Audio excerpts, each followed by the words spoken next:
Good morning to all of you. Welcome to Geet Chemistry. In this video, we will discuss about chemical bonding and topic of covalent bond. First of all octet room हम already पढ़ चुके हैं. आज की class के अंदर हम पढ़ने वाले हैं कोवलेंट बॉन्ड. कोवलेंट और आयनिक दो टाइप के बॉन्ड पढ़ते हैं. कोवलेंट बॉन्ड होता है जो म्यूचुअल शेयरिंग ऑफ इलेक्ट्रॉन से जो बॉन्ड बनता है उसको हम कोवलेंट बॉन्ड बोलते हैं. और कंप्लीट ट्रांसफ़र ऑफ इलेक्ट्रॉन से जो बॉन्ड बनता है उसको हम आयनिक बॉन्ड बोलते हैं. लाइक एज Cl2 हमारे पास में कोवलेंट बॉन्ड का एग्जाम्पल है. Chlorine second chlorine. क्लोरीन के वैलेंस सेल के अंदर 7 इलेक्ट्रॉन होते हैं. दोनों क्लोरीन के वैलेंस सेल में 7 इलेक्ट्रॉन हमारे पास में है. और ये एक इलेक्ट्रॉन की क्या करवाते हैं, म्यूचुअल शेयरिंग, जिससे फर्स्ट क्लोरीन के पास भी 8 इलेक्ट्रॉन होंगे और सेकंड क्लोरीन के पास भी 8 इलेक्ट्रॉन होते हैं. इट मीन्स इन्होंने अपना इलेक्ट्रॉन एक क्लोरीन ने दूसरे क्लोरीन को कम्प्लीटली नहीं दिया है, सिर्फ क्या किया, म्यूचुअल शेयरिंग की और शेयरिंग से अपना ऑक्टेट को कंप्लीट किया है. इसको बोलते हैं कोवलेंट बॉन्ड. सेकंड हमारे पास में था ionic bond. Ionic bond like है, सबसे बेस्ट एग्जांपल हम लेके चलते हैं NaCl, HCl.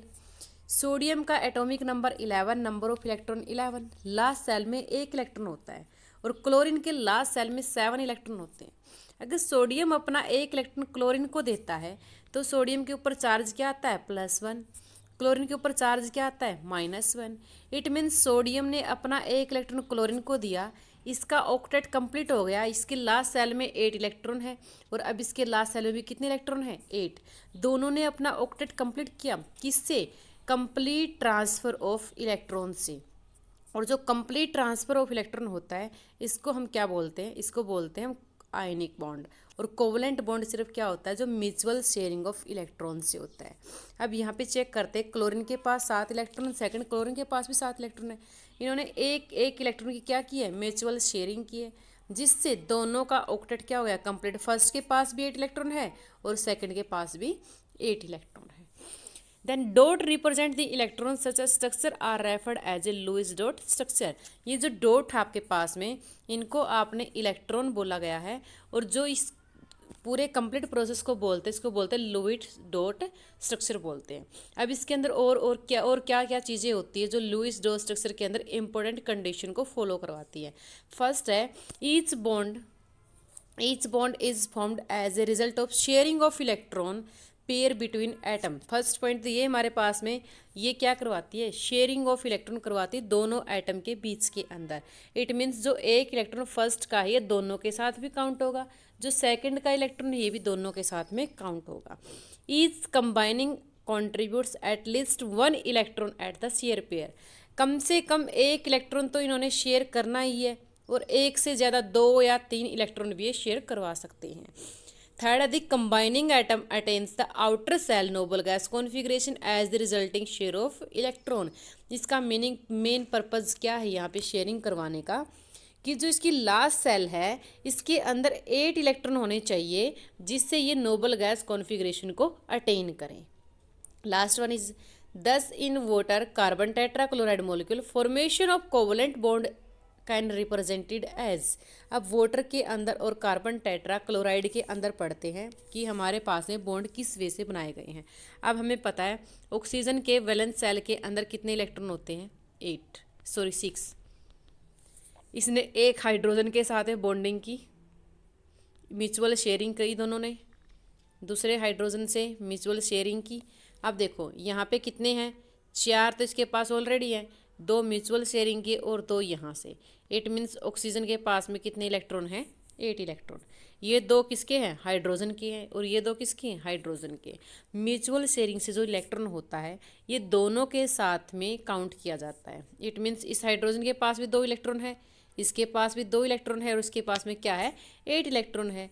ये भी नोबल गैस कॉन्फिगरेशन को अटेन करता है और ये भी नोबल गैस कॉन्फिगरेशन को अटेन करता है. इट मीन्स इसके अंदर क्या बॉन्ड बना है, कोवलेंट बॉन्ड बना है, किससे, म्यूचुअल शेयरिंग ऑफ इलेक्ट्रॉन से. कार्बन टेट्राक्लोराइड को देख लेते हैं. कार्बन के अराउंड 4, कार्बन के वैलेंस सेल के अंदर 4 इलेक्ट्रॉन होते हैं. और हमें पता है क्लोरीन के वैलेंस सेल में 7 इलेक्ट्रॉन होते हैं. इसने एक म्यूचुअल शेयरिंग की, कितने हो गए इसके, 6 इसके पास ऑलरेडी हैं और 2 म्यूचुअल शेयरिंग वाले. क्लोरीन के हो गए 8 इलेक्ट्रॉन और कार्बन के कितने हो गए, 2 यहाँ से, 3 4 5, सेम एज इट इज़ ये यहाँ से क्लोरीन के साथ में जाएगा, यहाँ से क्लोरीन के साथ में जाएगा और यहाँ से क्लोरीन के साथ में जाएगा। इट मीन्स 2 4 6 और 8। कार्बन के पास में भी कितने हैं? 8 इलेक्ट्रॉन है। सेम एज इट इज़ आप इस स्ट्रक्चर को यहाँ पे नोट कर सकते हो कि आपके पास कार्बन के पास भी 8 इलेक्ट्रॉन है और ईच क्लोरीन के पास भी 8 इलेक्ट्रॉन प्रेजेंट है। इट मीन्स हम क्या बोल सकते हैं कि अगर इन्होंने एक इलेक्ट्रॉन की शेयरिंग की है तो हम उसको बोलते हैं सिंगल कोवलेंट बॉन्ड। एक इलेक्ट्रॉन की शेयरिंग को बोलते हैं सिंगल कोवलेंट बॉन्ड और मल्टीपल इलेक्ट्रॉन की शेयरिंग को बोलते हैं multiple bond. Like as 2 electron की शेयरिंग को बोलेंगे डबल बॉन्ड और 3 इलेक्ट्रॉन की शेयरिंग को बोलेंगे ट्रिपल बॉन्ड। अब एग्जाम्पल लेके चलते कोई डबल बॉन्ड और ट्रिपल बॉन्ड का।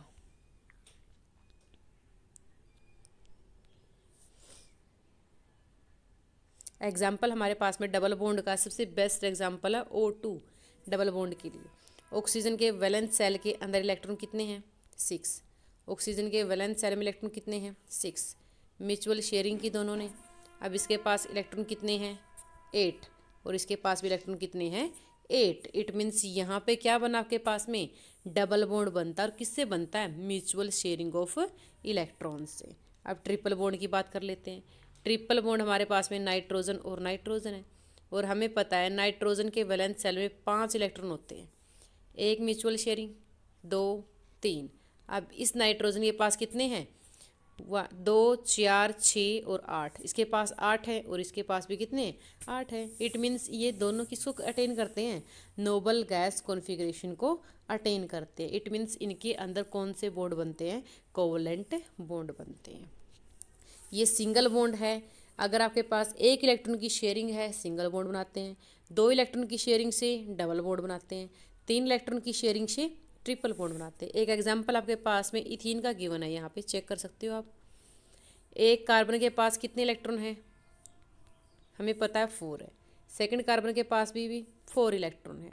फर्स्ट पॉइंट इन्होंने म्यूचुअल शेयरिंग की, यहाँ से म्यूचुअल शेयरिंग की, बट अभी तो इसके कितने हुए? 2 इसके पास ऑलरेडी, 2 इसने डबल बॉन्ड बनाए हैं, 6 हो गए। फिर ये क्या करेगा? एक हाइड्रोजन के साथ यहाँ से, एक हाइड्रोजन के साथ यहाँ से। अब चेक करो, 2 4 6 और 8। इस कार्बन ने अपना ऑक्टेट कंप्लीट कर लिया। सेम एज इट इज़ यहाँ पे हाइड्रोजन, यहाँ पे हाइड्रोजन, 2 4 6 और 8। इट मीन्स इस कार्बन ने भी अपना ऑक्टेट कंप्लीट कर लिया। किससे हुई ये? म्यूचुअल शेयरिंग ऑफ इलेक्ट्रॉन से होते हैं। सेम एज इट इज़ आप इथाइलिन के लिए देख सकते हो। कार्बन के अराउंड कितने इलेक्ट्रॉन होते हैं? 4। म्यूचुअल शेयरिंग से इसने बनाए 3 बॉन्ड और एक हाइड्रोजन के साथ में। CH और CH आपके पास में क्या होता है? इथाइलिन होता है। अब चेक करो, यहाँ पे इस कार्बन के कितने बने? 2 4 6 8। इस कार्बन के भी कितने बनते हैं? 8 बनते हैं। इट मीन्स हम क्या बोलेंगे कि म्यूचुअल शेयरिंग ऑफ इलेक्ट्रॉन, अगर मल्टीपल इलेक्ट्रॉन की शेयरिंग होती है उसको बोलते हैं multiple bond, like a double bond and triple bond. Next हम पढ़ते हैं Lewis representation of a simple molecule. Simple molecule की लुईस रिप्रेजेंटेशन के लिए हमने क्या क्या रूल फॉलो करने हैं, कौन कौन से स्टेप होते हैं जो हमें माइंड में रखने हैं। फर्स्ट स्टेप हमारे पास में क्या है? The total number of electron required for writing the structure obtained by adding the valence electron. First point आपके पास में क्या है कि आपने कोई भी एटम है, कोई भी मॉलिक्यूल है, उसके वैलेंस इलेक्ट्रॉन को राइट डाउन करना है सबसे पहले। एग्जाम्पल इसने दिया CH4 का। कार्बन का एग्जाम्पल दिया इसने, 4 इसके वैलेंस इलेक्ट्रॉन होते हैं और 4 ये किससे बॉन्डिंग करवाता है? हाइड्रोजन से करवाता है। It means first of all हमने सिर्फ इनके वैलेंस इलेक्ट्रॉन लिखने होते हैं कि इसके वैलेंस सेल में कितने इलेक्ट्रॉन प्रेजेंट है। सेकेंड पॉइंट है, अगर कोई भी नेगेटिव चार्ज होती है उसका हमेशा एडिशन होता है। नेगेटिव चार्ज का हमेशा एडिशन होता है। लाइक एज आपको बोल दिया जाए कि CO3 true negative, CO3 true negative, CO3 true negative. अब जो ये नेगेटिव चार्ज होता है ना, ऑलवेज केमिस्ट्री के अंदर नेगेटिव का मीनिंग होता है एडिशन की, उसके अंदर नंबर ऑफ इलेक्ट्रॉन ज़्यादा है। पॉजिटिव का मीनिंग होता है सब्ट्रैक्शन की, उसके अंदर से कोई ना कोई इलेक्ट्रॉन को बाहर निकाला गया है। लाइक एज आप Cl नेगेटिव देखते हो, इसका मीनिंग क्या है कि पहले क्लोरीन के अंदर वैलेंस शेल में 7 इलेक्ट्रॉन थे और अब क्लोरीन के वैलेंस शेल में 8 इलेक्ट्रॉन है। सेम सोडियम देखते हो, सोडियम के वैलेंस शेल में 1 इलेक्ट्रॉन है और अगर पॉजिटिव चार्ज लगाते क्या बोलते हो, 0 बोलते हो। सेम पॉइंट इसने यहाँ पे यूज़ किया है कि अगर नेगेटिव चार्ज है उसका आपने एडिशन करना है और पॉजिटिव चार्ज का सब्ट्रैक्शन करना है। थर्ड पॉइंट हमारे पास में, knowing the chemical symbol of combining the atom having knowledge of A skeleton structure compound. आपने जितने भी आप बॉन्डिंग करवाते हो, किसी भी टाइप के बॉन्ड बनाते हैं, उसके अंदर आपने उसकी स्ट्रक्चर पता होनी चाहिए कि हम स्ट्रक्चर किस वे से ड्रॉ करते हैं। लाइक एज वाटर की स्ट्रक्चर है, अगर हम ड्रॉ करें यहाँ पे ऑक्सीजन, यहाँ पे हाइड्रोजन और यहाँ पे हाइड्रोजन, ये बिल्कुल गलत है क्योंकि इसके पास 2 लोन पेयर हैं और लोन पेयर के बीच में क्या होती है, रिपल्शन होती है और रिपल्शन की वजह से दोनों लोन पेयर यहाँ पे और हाइड्रोजन ऐसे होते हैं। इसका मीनिंग ये आपके पास में लाई के वी शेप बनता है, कभी भी स्ट्रेट में नहीं बनता है, ये हमेशा कैसे बनता है, लाई के वी शेप बनता है। इट मीन्स हमें ये पता होना चाहिए कि हमारे पास में किसी भी मॉलिक्यूल की स्ट्रक्चर किस वे से बनती है। नेक्स्ट हमारे पास में है जनरली आपने करना क्या है, जो भी इलेक्ट्रोनेगेटिव एटम आपके पास में होता है, जो मोर इलेक्ट्रोनेगेटिव एटम आपके पास में होता है या मोर इलेक्ट्रोपॉजिटिव एटम आपके पास में होता है, हमने चीज़ चेक करनी कि कौन सा एटम हमने कहाँ पे ड्रॉ करना है, ये हम उसकी इलेक्ट्रोनेगेटिविटी के बेस पे करेंगे। लाइक एज मैं आपको बोल दूँ कि आपके पास एक एग्जाम्पल है NF3 का, NF3 का। अब आपने चेक करना है कि इस NF3 के अंदर सेंट्रल एटम कौन सा लेंगे, इस NF3 के अंदर सेंट्रल एटम कौन सा लेंगे। जो लिस्ट इलेक्ट्रोनेगेटिव एटम होगा उसको हम सेंट्रल एटम लेके चलते हैं, ठीक है। यहाँ पे सेंट्रल एटम कौन होगा, नाइट्रोजन। सबसे ज़्यादा इलेक्ट्रोनेगेटिव कौन है, FON। सबसे ज़्यादा इलेक्ट्रोनेगेटिव F, उसके बाद में O, उसके बाद में N। या हम क्या बोल देते हैं कि जिसकी नंबर कम होता है, जिसकी नंबरिंग कम होती है, उसको हम like as a central atom भी लेते हैं। हमें पता है नंबरिंग के अकॉर्डिंग भी NF3। फ्लोरीन तो आपके पास में 3 है बट नाइट्रोजन क्या है, 1 है। जो लिस्ट इलेक्ट्रोनेगेटिव होता है उसको हमेशा सेंट्रल एटम लिया जाता है। क्लियर है।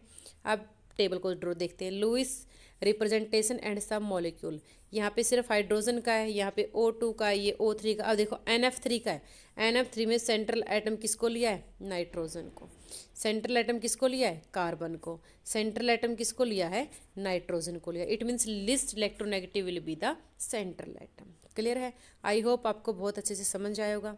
नेक्स्ट क्लास के अंदर हम पढ़ेंगे, नेक्स्ट क्लास के अंदर हम फॉर्मूला चार्जेस पढ़ेंगे। आज की क्लास के लिए इतना ही। Thank you for watching.